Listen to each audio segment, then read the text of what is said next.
अथ श्री दशमो अध्याय। 10वां अध्याय शुंभवध। ध्यान में मस्तक पर अंध्रचंद्र धारण करने वाली शिव शक्ति स्वरूपा भगवती कामेश्वरी का हृदय में चिंतन करती हूँ। वे तपाए हुए सुवर्ण के समान सुंदर हैं।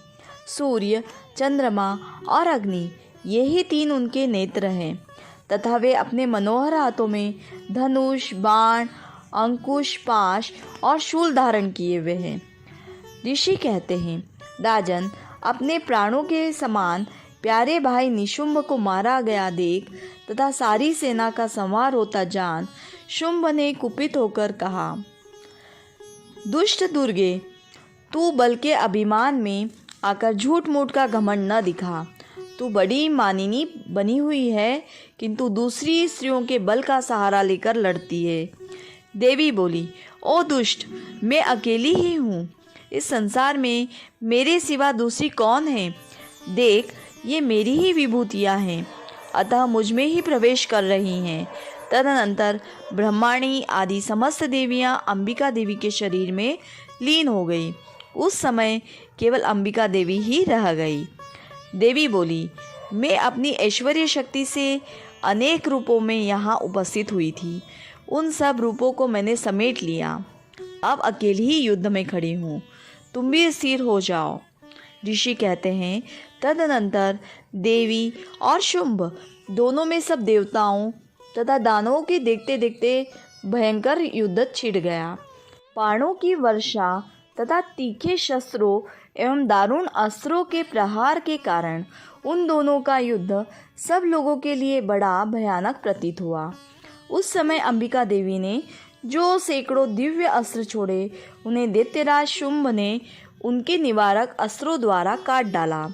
इसी प्रकार शुंभ ने भी जो दिव्य अस्त्र चलाए, उन्हें परमेश्वरी ने भयंकर हुंकार शब्द के उच्चारण आदि द्वारा खिलवाड़ में ही नष्ट कर डाला। तब उस असुर ने सैकड़ों बाणों से देवी को आच्छादित कर दिया। यह देख क्रोध में भरी हुई उन देवी ने भी बाण मारकर उसका धनुष काट डाला। धनुष कट जाने पर फिर दैत्यराज ने शक्ति हाथ में ली, किंतु देवी ने चक्र से उसके हाथ की शक्ति को भी काट गिराया। तत्पश्चात दैत्यों के स्वामी शुंभ ने 100 चांद वाली चमकती हुई ढाल और तलवार हाथ में ले उस समय देवी पर धावा किया। उसके आते ही चंडिका ने अपने धनुष से छोड़े हुए तीखे बाणों द्वारा उसकी सूर्य किरणों के समान उज्जवल ढाल और तलवार को तुरंत काट दिया। फिर उस दैत्य के घोड़े और सारथी मारे गए। धनुष तो पहले ही कट चुका था। अब उसने अंबिका को मारने के लिए उद्यत हो भयंकर मुदगर हाथ में लिया। उसे आते देख देवी ने अपने तीक्ष्ण बाणों से उसका मुदगर भी काट डाला। तिस पर भी वह असुर मुक्का तानकर बड़े वेग से देवी की ओर झपटा। उस दैत्यराज ने देवी की छाती में मुक्का मारा। तब उन देवी ने भी उसकी छाती में एक चाटा जड़ दिया। देवी का थप्पड़ खाकर दैत्यराज शुंभ पृथ्वी पर गिर पड़ा, किंतु पुनः सहसा पूर्ववत उठकर खड़ा हो गया। फिर वह उछला और देवी को ऊपर ले जाकर आकाश में खड़ा हो गया। तब चंडिका आकाश में भी बिना किसी आधार के ही शुंभ के साथ युद्ध करने लगी। उस समय दैत्य और चंडिका आकाश में एक दूसरे से लड़ने लगे। उनका वह युद्ध पहले सिद्ध और मुनियों को विस्मय में डालने वाला हुआ।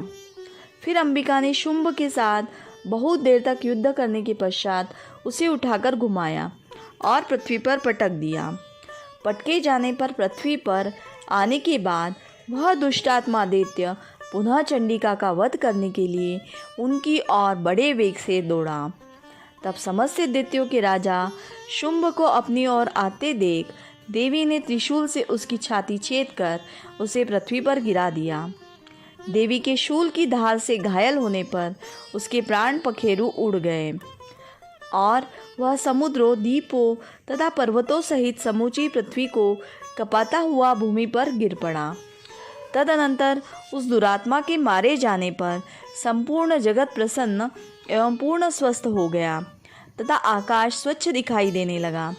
पहले जो उत्पात सूचक मेघ और उल्कापात होते थे वे सब शांत हो गए तथा उस दैत्य के मारे जाने पर नदियाँ भी ठीक मार्ग से बहने लगी। उस समय शुंभ की मृत्यु के बाद संपूर्ण देवताओं का हृदय हर्ष से भर गया और गंधर्वगण मधुर गीत गाने लगे। दूसरे गंधर्व बाजे बजाने लगे और अप्सराएं नाचने लगी। पवित्र वायु बहने लगी। सूर्य की प्रभा उत्तम हो गई।